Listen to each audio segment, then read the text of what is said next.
Today will be yet again our most intense day of strikes inside Iran.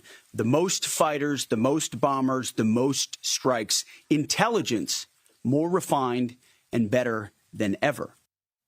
And you just heard it there, most intense day of strikes against Iran to date. That's the promise from Defense Secretary Pete Hegseth on day 11 of the war in the Middle East. But Iran is not backing down as it ramps up attacks on Gulf Arab countries. Take a look at this damaged building. This is in Bahrain. An Iranian drone, I should say, did that. And it killed one civilian. Meanwhile, President Trump is sending a different message about the war. He told CBS News' Weijia Zhang it could be over soon. He even repeated that statement when he spoke last night. But they were going to take over the Middle East. Those weapons were aimed at Middle Eastern countries that had nothing to do with this.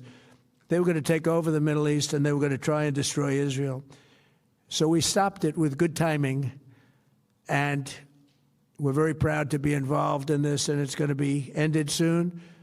And if it starts up again, they'll be hit even harder. CBS News Pentagon reporter Eleanor was in that press briefing this morning with Defense Secretary Pete Hegseth, and she joins us now. Good to see you today, Ellie. So what stood out to you from what Hegseth and the chairman of the Joint Chiefs of Staff, Dan Kane, what they both had to say? What stood out to you there? First, the timeline or lack thereof. Secretary Hegseth tried to square the circle between what he said last week, that the war was pretty much just beginning, with what President Trump told Weijia last night, that it was pretty much wrapping up.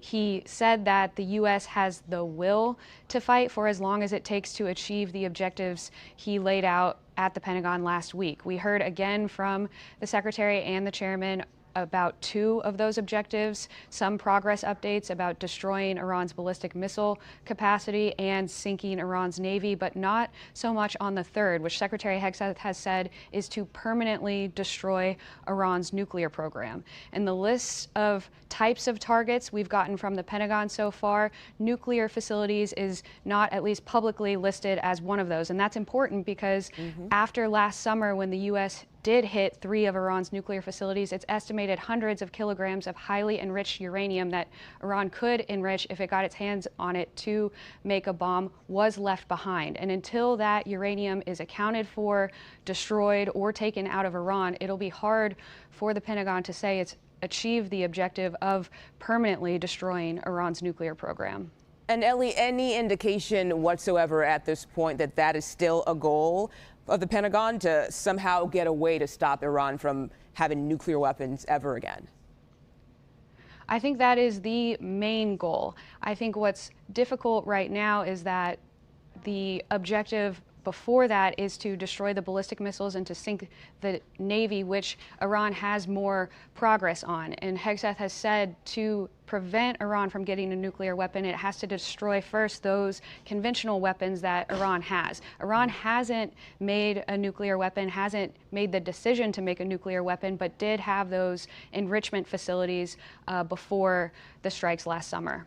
Okay. And Ellie, I want to pull up this message. This is from the head of Iran's Supreme National Security Council, and it reads, Strait of Hormuz will either be a strait of peace and prosperity for all, or it will be a strait of defeat and suffering for warmongers. Now, the chairman mentioned targets like ballistic missile launchers and drone factories, which we've talked about. But today, he also talked about mine-laying vessels. What are those potential targets? Yeah, those are potential targets because the U.S. doesn't want to see Iran make the Strait of Hormuz any more dangerous than it already is by laying explosive mines. Remember, the Strait of Hormuz is a crucial choke point for much of the world's oil. About a fifth of the world's oil supply normally flows through there. And over the weekend, we saw traffic there, at least according to ship traffic trackers, down by about 90%. Which could have contributed to the surge of oil prices.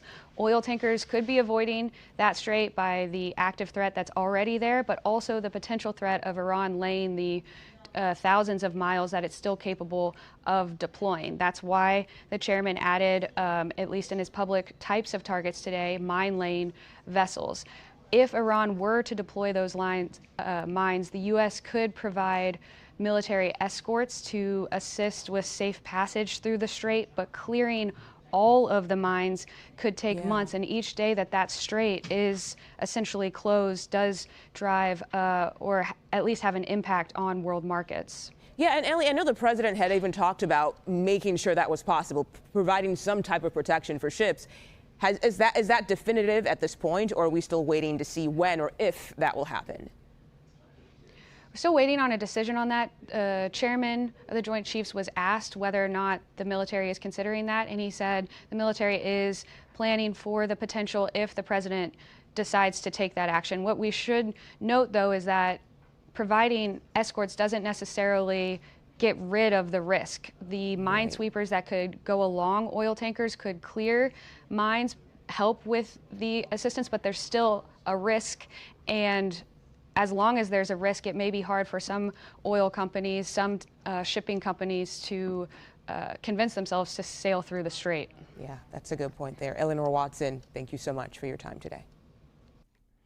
And now let's turn to the White House, I should say, with CBS News White House reporter Aaron Navarro.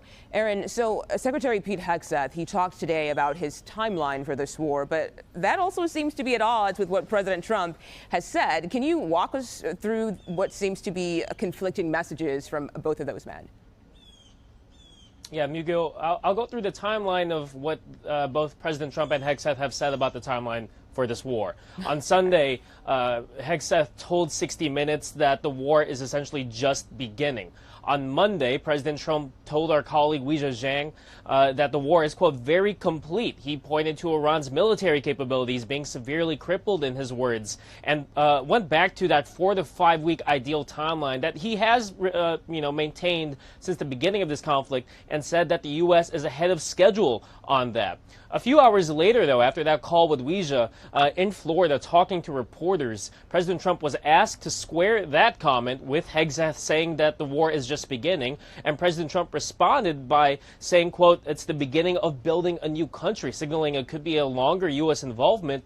But then he said that the operation itself, Operation Epic Fury, would end very soon. He said it wouldn't be next week. He just said it would be soon. Hegseth this morning said the operation will not be endless or protracted, and largely deferred to President Trump as being in charge of the timeline. Here's what Secretary Hegseth said earlier this morning. The president has indicated that maybe the operation will wrap up sooner than he thought it was going to. What's the plan once the U.S. stops military action? Will the U.S. play a role in the aftermath, or will they leave Iran to sort it out? Ultimately, the aftermath is going to be in America's interests, our interests.